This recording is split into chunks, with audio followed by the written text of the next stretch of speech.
आज श्रीमद् भागवत के सप्तम स्कंद की कथा प्रारंभ करते हैं।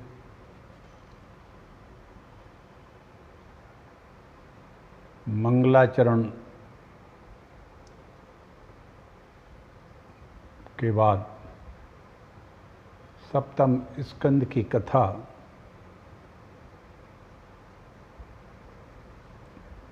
प्रारंभ करते हैं।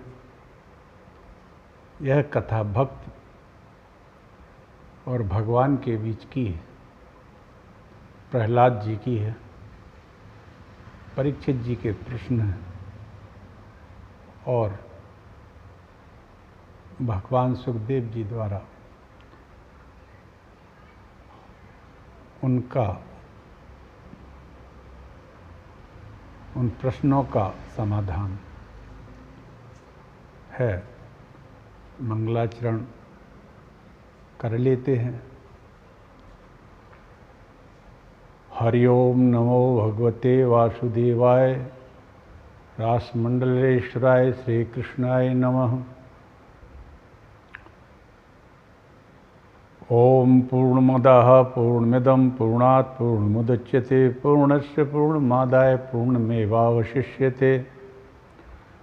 चिंतयन् परमेशानीं सताक्षीं जगदीश्वरीं पंचकोशान्तर्गतां पुच्छब्रह्मं स्वरूपिणीं रक्तांबरपरिधानां करुणारससागरां नानायुधरामम्बयां जगत्पालं तत्परां शब्दब्रह्ममयी चराचरमयी ज्योतिर्मयी वाङ्मयी नित्यानंदमयी निरंजनमयी तत्त्वमयी चिन्मयी तत्वातीतमयी परात्परमयी मायामयी श्रीमयी सर्वैश्वर्यमयी सदाशिवमयी मां पाहि मीनाम्बिके। ओम श्री महाअंजनाय नमः।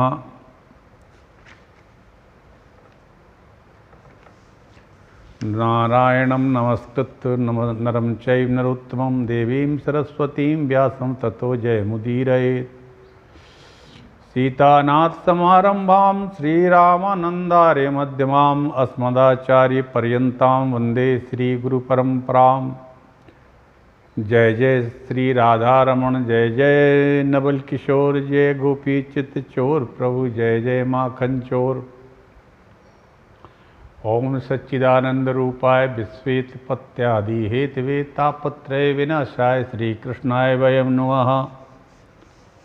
श्री कृष्णाय वयं नमः। श्री कृष्णाय वयं नमः। नमोस्तु रामाय स लक्ष्मणाय देव्यै च तस्यै जनकात्मजायै।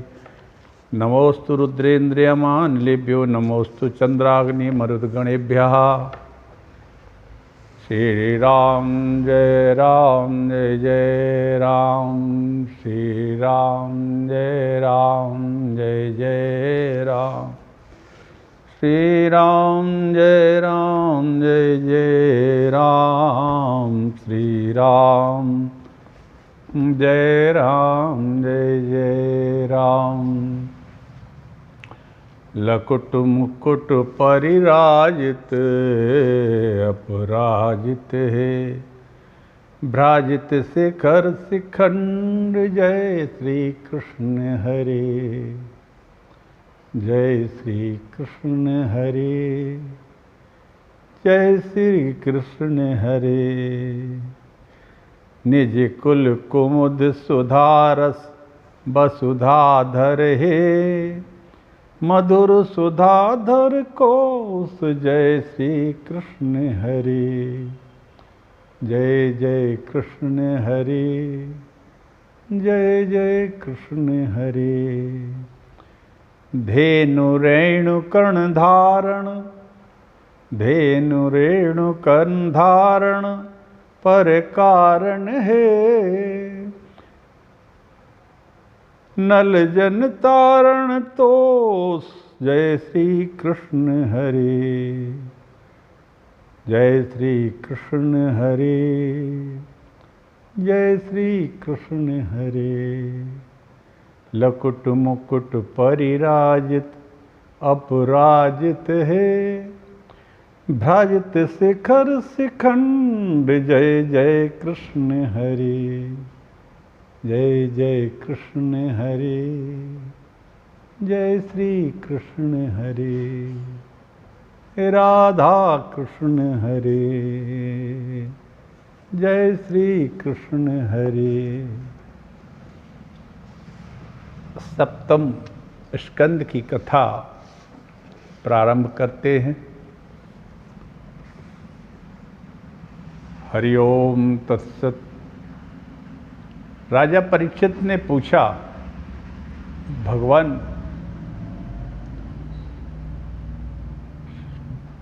भगवान तो स्वभाव से ही भेदभाव से रहित हैं, सम हैं, समस्त प्राणियों के प्रिय और सुहृद, फिर उन्होंने जैसे कोई साधारण मनुष्य भेदभाव से अपने मित्र का पक्ष ले और साधारण मनुष्य शत्रुओं का अनिष्ट करे, उसी प्रकार इंद्र के लिए दैत्यों का वध क्यों किया।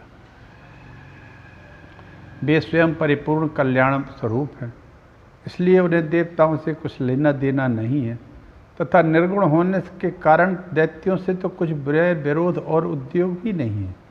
भगवत प्रेम के सौभाग्य से संपन्न महात्मन, हमारे चित्त में भगवान के समत्व आदि गुणों के संबंध में बड़ा भारी संदेह हो रहा है, आप कृपा करके उसे मिटाइए। सुखदेव जी बोले, महाराज, भगवान के अद्भुत चरित्रों के संबंध में तुमने बड़ा सुंदर प्रश्न किया, क्योंकि ऐसे प्रसंग प्रहलाद आदि भक्तों की महिमा से परिपूर्ण होते हैं, जिसके श्रवण मात्र से भक्ति बढ़ती है। इस परम पुण्यमय प्रसंग को नारद आदि महात्मा गण बड़े प्रेम से गाते हैं। अब मैं अपने पिता श्री कृष्ण द्वैपायन मुनि को नमस्कार करके भगवान की लीला का वर्णन करता हूँ।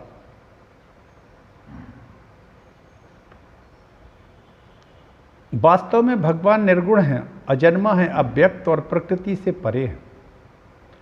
ऐसा होने पर भी अपनी माया के गुणों को स्वीकार करके वे बाध्य बाधक भाव को, अर्थात मरने और मारने वाले दोनों के परस्पर विरोधी रूपों को ग्रहण करते हैं। सत्वगुण, रजोगुण और तमोगुण प्रकृति के गुण होते हैं, परमात्मा के नहीं होते हैं। परीक्षित, इन तीनों गुणों को भी एक साथ ही घटती बढ़ती नहीं होती है। भगवान समय समय के अनुसार ही गुणों को स्वीकार करते हैं। सत्वगुण की वृद्धि के समय देवता और ऋषियों का, जब रजोगुण की वृद्धि होती है तो दैत्यों का, और तमोगुण की वृद्धि होती है तो वे यक्ष और राक्षसों को अपनाते हैं और उनका अभ्युदय भी करते हैं। देखिए कितनी अच्छी बात कही। सत्वगुण के समय देवताओं की वृद्धि करते हैं, रजोगुण के समय दैत्यों की वृद्धि करते हैं, और जब तमोगुण की वृद्धि होती तो उस समय राक्षसों की भी वृद्धि करते हैं। ये परमात्मा के तीनों गुणों की वृद्धि करने की है। अभ्युदय करते हैं, जैसे व्यापक अग्नि, काष्ठ आदि विभिन्न विभिन्न आश्रयों में रहने पर भी उनसे अलग नहीं जान पड़ती है, परंतु मंथन करने पर भी वह प्रकट होती है, वैसे ही परमात्मा सभी के शरीरों में रहते हैं, अलग नहीं जान पड़ते। परंतु विचारशील पुरुष हृदय का मंथन करके उनके अतिरिक्त सभी वस्तुओं का बाध करके अंततः अपने हृदय में ही अंतर्यामी रूप से उन्हें प्राप्त कर लेते हैं।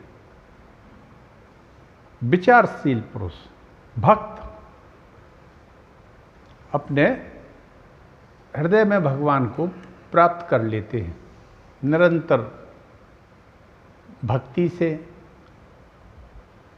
क्योंकि भक्ति ही एकमात्र ऐसी है जो भगवान को मिला सकती है, साक्षात्कार करा सकती है, और कोई दूसरा साधन में नहीं दिखता। और वो भी निश्चल भक्ति।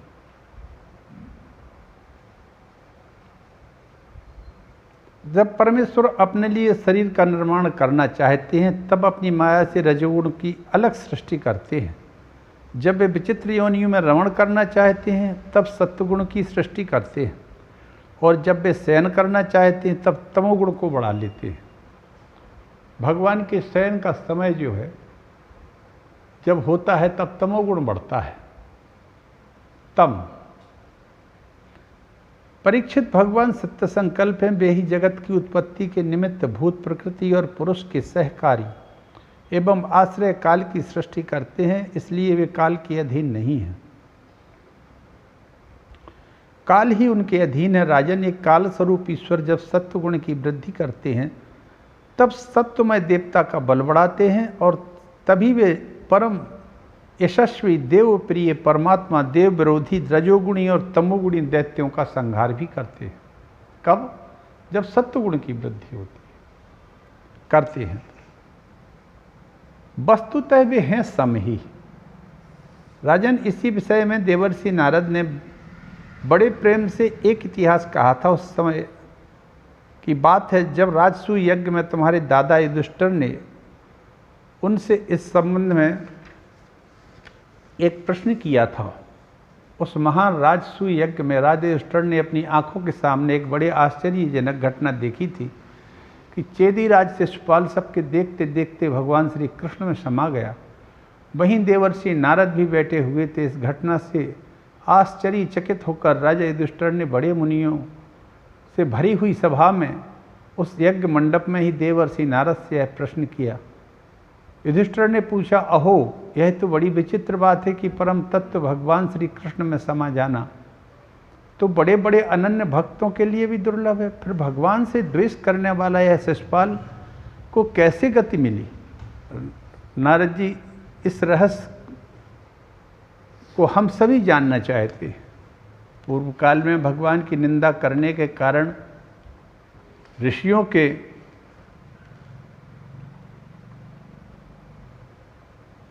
राजा बेन को नरक में डाल दिया था। ऋषियों ने राजा बेन को नरक में डाल दिया था। यह दमघोष का लड़का परमात्मा, यह दमघोष का जो लड़का है, यह महापापी शिशुपाल और दुर्बुद्धि दंत वक्र दोनों ही जब से तुतला कर बोलने लगे थे तब से अब तक भगवान से द्वेष ही करते थे। माने जब ये तुतला कर बोलना शुरू इनने किया तो भगवान को अपशब्द कहने लगे थे। अविनाशी परब्रह्म भगवान श्री कृष्ण को ये गालियां नहीं देते रहते, परंतु फलस्वरूप न तो इनकी जीभ में कभी कुछ हुआ और न ही इन्हें घोर अंधकार में नरक की प्राप्ति हुई। आप सर्वज्ञ हैं, अतः इस अद्भुत घटना का हमें रहस्य समझाइए। सुखदेव जी कहते हैं, सर्वसमर्थ देवर्षि नारद राजा के प्रश्न सुनकर बहुत प्रसन्न हुए और उन्होंने युधिष्ठिर को संबोधित करके भरी सभा में सबके सुनते हुए यह कथा कही। युधिष्ठिर ने कहा, निंदा, स्तुति, सत्कार और तिरस्कार। निंदा, स्तुति, सत्कार और तिरस्कार। देखिए ये चार चीजें कैसी हैं। निंदा किसकी होती है? व्यक्ति के शरीर की। स्तुति भी उसी शरीर की होती है, सत्कार भी उसी शरीर का होता है और तिरस्कार भी उसी शरीर का ही होता है। इस शरीर के ही तो होते हैं। इस शरीर की कल्पना प्रकृति और पुरुष का ठीक ठीक विवेक न होने के कारण ही हुई है। जब इस शरीर को ही अपना आत्मा मान लिया जाता है तब यह मैं हूँ और यह मेरा है ऐसा भाव बन जाता है।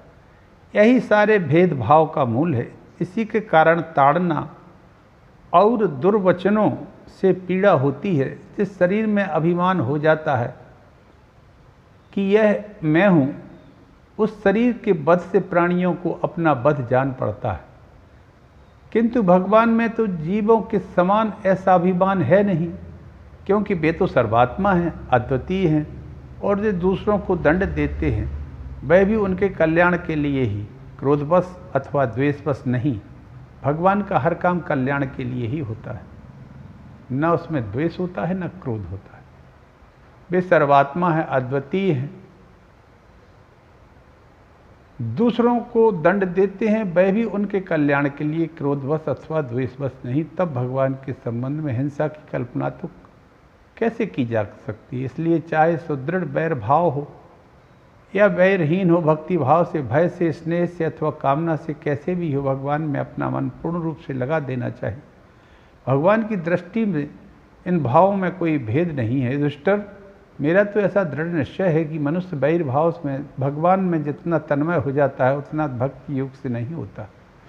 भृंगी कीड़े को लेकर भीत पर अपने छिद्र में बंद कर लेता है और वह भय और उद्वेग से भृंगी का चिंतन करते करते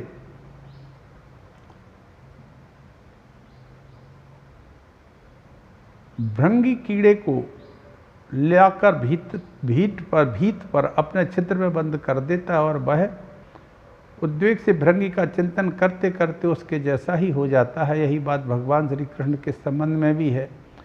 लीला के द्वारा मनुष्य मालूम पड़ते हुए ये सर्वशक्तिमान भगवान ही तो हैं।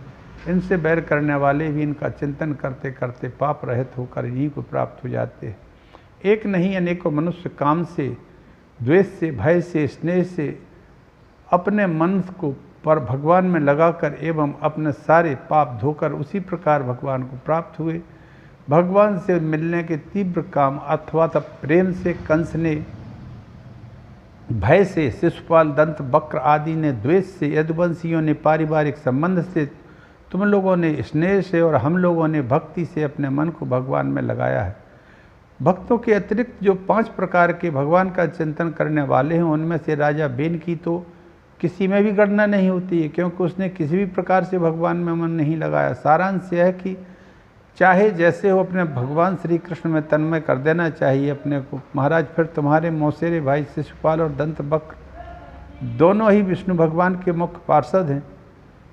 ब्राह्मणों के हिसाब से इन दोनों को अपने पद से च्युत होना पड़ा था। राजा युधिष्ठिर ने कहा, पूछ लिया भगवान नारद जी, भगवान के पार्षदों को भी प्रभावित करने वाला यह शाप किसने दिया तथा वह कैसा था? भगवान के अनन्य प्रेमी फिर जन्म मृत्यु मैं संसार में आए, यह बात तो कुछ अविश्वसनीय सी मालूम पड़ती है। वैकुंठ के रहने वाले लोग प्राकृत शरीर, इंद्रियों और प्राणों से रहित होते हैं। उनको प्राकृतिक शरीर से संबंध किस प्रकार हुआ, यह सब बात अवश्य मुझे सुनाइए। नारद जी ने कहा, एक दिन ब्रह्मा के मानस पुत्र सनकादि ऋषि तीनों लोक में स्वच्छंद विचरण करते हुए वैकुंठ में जा पहुंचे।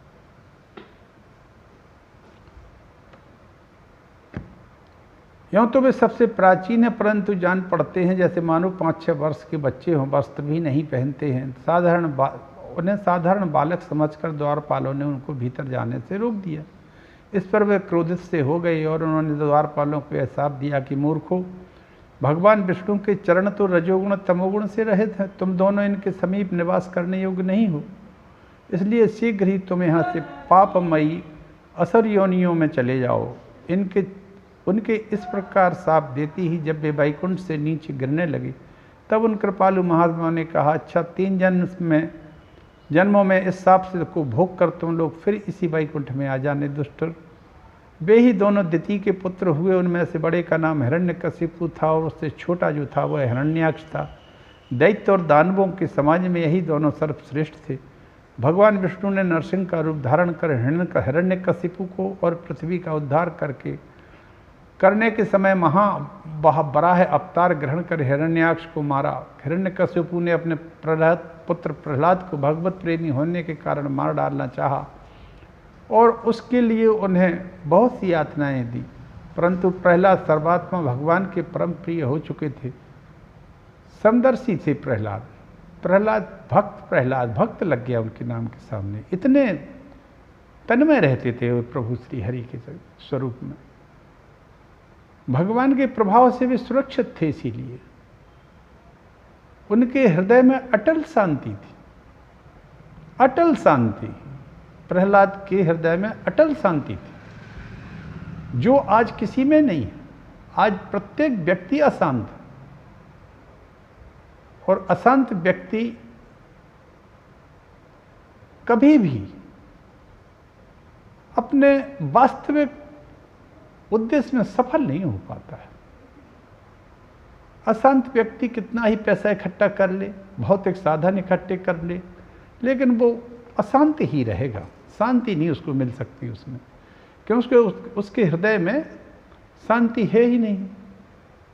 और भले ही कुछ ना हो या कमी हो, फिर भी यदि शांति है तो व्यक्ति सब कुछ पा जाता है इसी जीवन में। ऐसे महाराज प्रहलाद थे, उनके हृदय में अटल शांति थी। पिता ही पर कई प्रयास कर चुका था मारने के, लेकिन वे भगवान के प्रभाव से सुरक्षित थे। आहा, कितनी सुंदर बात। जिसने अपने को सर्व समर्पण कर दिया है प्रभु के चरणों में, प्रभु उसकी रक्षा निश्चित करते हैं।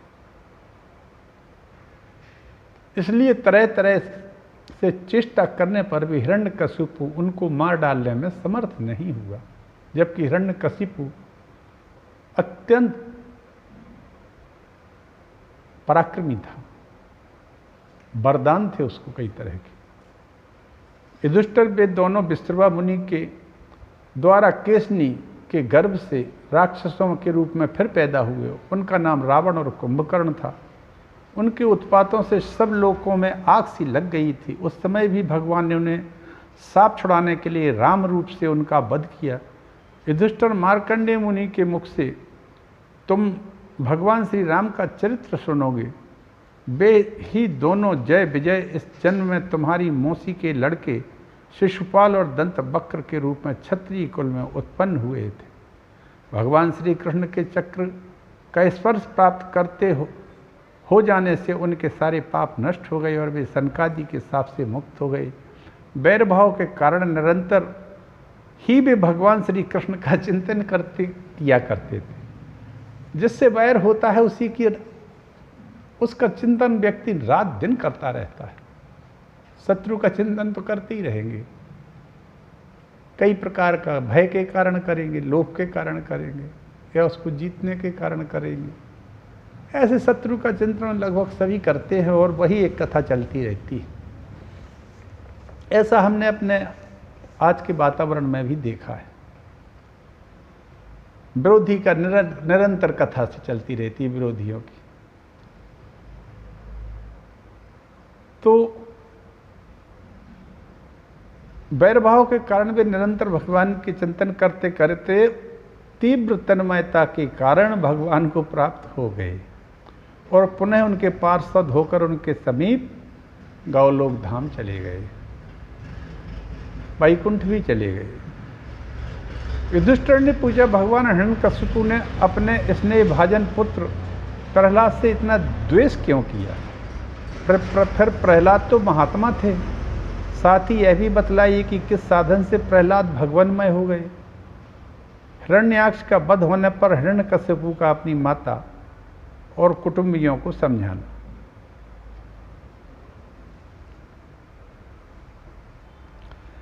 हिरण्याक्ष का वध, नारद जी ने कहा, युधिष्ठिर, जब भगवान ने बराह अवतार धारण करके हिरण्याक्ष को मार डाला, तब भाई के इस प्रकार मारे जाने पर हिरण्यकशिपु रोष से जल भुन उठा और शोक से संतप्त हो उठा। वह क्रोध से कांपता हुआ अपने दांतों को चबाने लगा। क्रोध से दहकती हुई आंखों की आग से धुएं की धूमिल आकाश की ओर देखता हुआ वह कहने लगा। उस समय उसकी दाढ़ों आग उगलने वाली उग्र दृष्टि और चढ़ी हुई भौहों के कारण उसका मुँह देखा न जाता था। भरी सभा में त्रिशूल उठाकर उसने द्विमूर्धा, त्र्यक्ष, संबर, सतबाहु, हयग्रीव, नमुचि, पाक, किलबल, विप्रचित्ति, पुलोमा और शकुनी आदि को संबोधन करके कहा, दैत्य और दानवों, तुम सब लोग मेरी बात सुनो और उसके बाद जैसे मैं कहता हूँ वैसा ही करो। तुम्हें यह ज्ञात है कि मेरे क्षुद्र शत्रुओं ने मेरे परम प्यारे और हितैषी भाई को विष्णु से मरवा डाला। यद्यपि वह देवता और दैत्य दोनों के प्रति समान हैं, तथापि दौड़ धूप और अनुनय विनय करके देवताओं ने उसे अपने पक्ष में कर लिया है। यह विष्णु पहले तो बड़ा शुद्ध और निष्पक्ष था।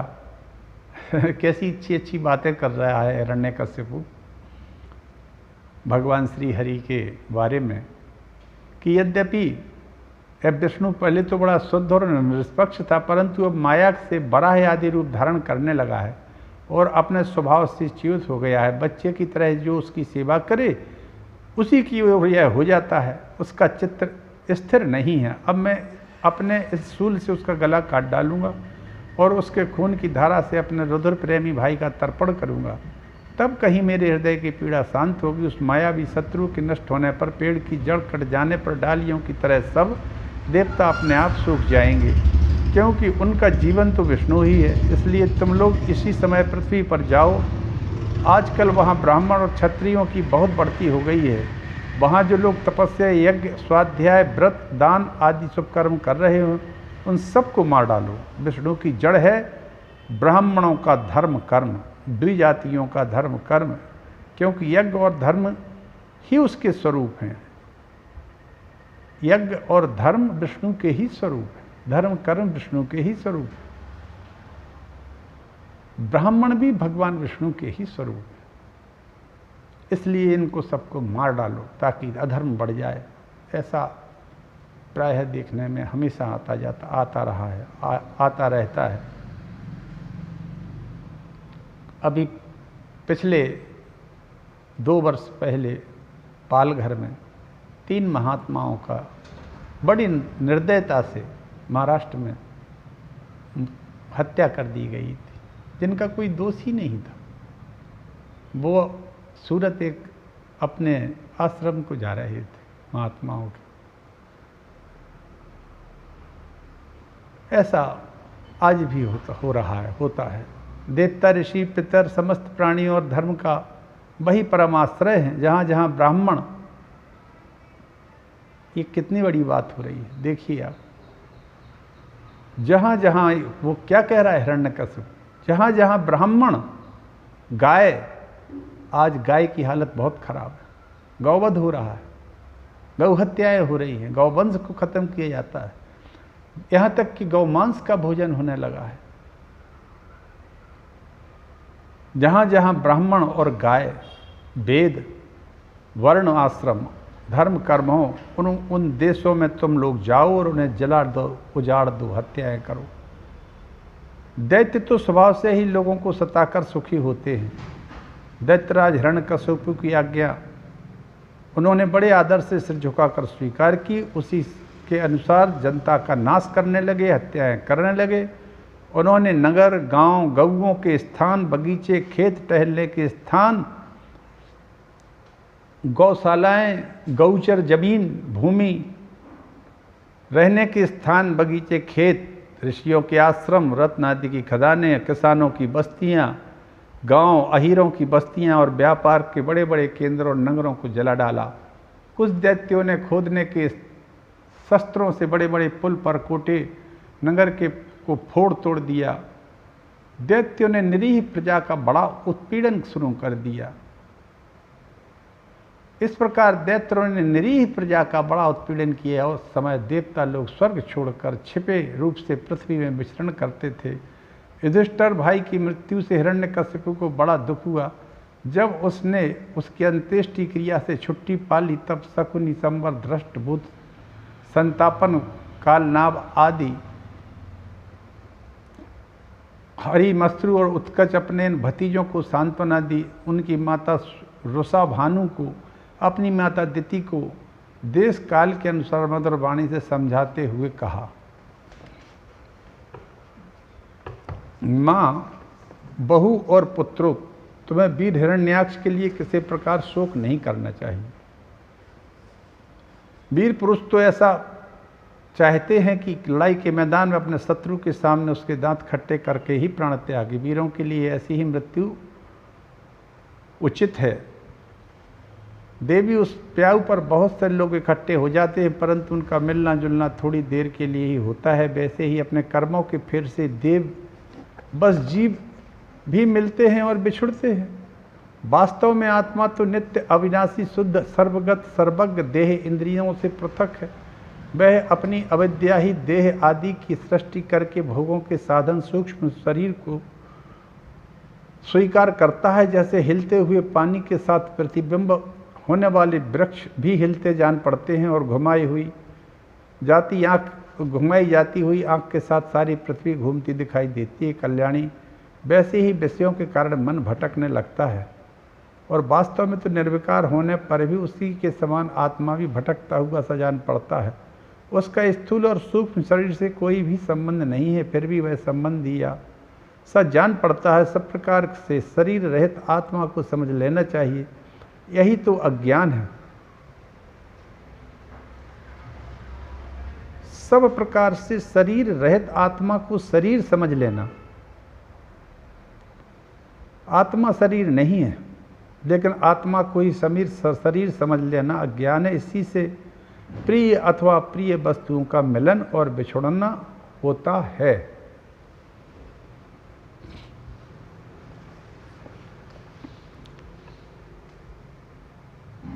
इसी से कर्मों के साथ संबंध हो जाने के कारण संसार में भटकना पड़ता है।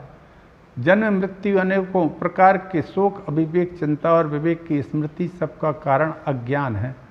इस विषय में महात्मा लोग एक प्राचीन इतिहास कहते हैं। वह इतिहास मरे हुए मनुष्यों के संबंधियों के साथ यमराज की बातचीत है। तुम लोग उसे ध्यान से सुनो। आज पाठ को यहीं विराम देते हैं। कल आगे की कथा फिर पुनः प्रारंभ करेंगे। जय श्री कृष्ण हरे, जय श्री कृष्ण हरे।